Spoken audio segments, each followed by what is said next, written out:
নমস্কার, আমি অ্যাস্ট্রোলজি শ্রী তাপস আচার্য। আমার ইউটিউব চ্যানেল আপনাদের সবাইকে স্বাগতম। 2024 মীন রাশি কালপুরুষের দ্বাদশ ঘর, এই মীন রাশির জাতক বা জাতিকাদের খুব দায়িত্ব সম্পন্ন ব্যক্তি এবং খুব ডিসিপ্লিন মেনে আপনারা চলতে পছন্দ করেন। মীন রাশির জাতক বা জাতিকারা কিন্তু খুব স্বচ্ছন্দ এবং খুব রোমান্টিকতা, খুব আবেগ প্রবণতা এবং এই আবেগে একাধিক জায়গা থেকে আপনারা কষ্ট পান। সেটা কর্মক্ষেত্রে বলুন, ভালোবাসার ক্ষেত্রে বলুন, পরিবার থেকে বলুন, নিজের মানুষের কাছ থেকে বলুন, যাকেই বিশ্বাস করছেন সেই আপনাকেই ঠকাচ্ছে, পিছন দিক থেকে আপনাকে ছুরি মারছে। তাই আপনারা খুব সতর্কতার সাথেই স্টেপ বাই স্টেপ চলুন। আমি জানি আপনারা খুব ডিসিপ্লিন মেনটেন করে চলেন, তার মধ্যেও আপনারা ভুল করে ফেলছেন। কারণ আপনাদের ভুল কিন্তু আপনার নয়, ভুল হলো মানুষকে ভালোবাসা, মানুষকে সঠিক পথ দেখানো।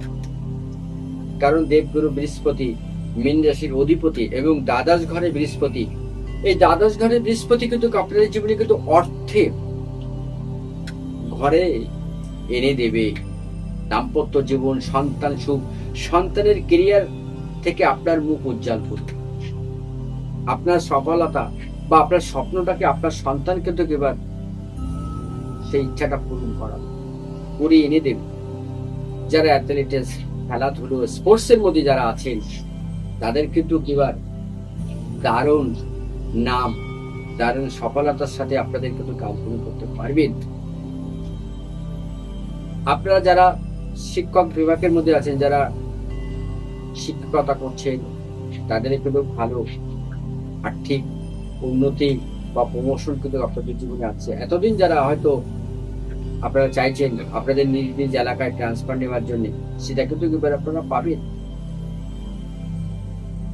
আপনাদের ভিতরে যে কনফিউশন, যে হঠকারী বা যে আবেগে কষ্ট পাচ্ছিলেন, এবার আপনারা কিন্তু একটু রিলিফ পাবেন। কিন্তু ভাই বোনের ভিতরে কিন্তু সম্পর্কটা খুব একটা ভালো যাবে না। হয়তো কোনো প্রপার্টি নিয়ে আপনাদের ভিতরে ডিভাইডেড হবে, হয়তো সেখান থেকে কোনো একটা গোলযোগ তৈরি হতে পারে, সেখান থেকে আপনাদের ভিতরে কোনো মনোকষাকষি হতে পারে। তারই ছোট্ট একটা উটকু ঝামেলা, একটা আইন কানুন নিয়ে একটা ডিস্টার্বের মধ্যে আপনারা পড়তে পারেন। এই বিষয়ে আপনারা একটু সতর্কতার সাথে চলবেন।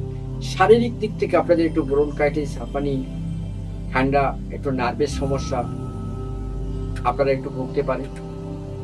হঠাৎ আপনাদের ঠান্ডা লাগা, সর্দি কাশি হয়ে যাওয়া, শারীরিক ভিত্তিতে একটু দুর্বলতা, হয়তো হিমোগ্লোবিন লেভেলটা কমে গেল।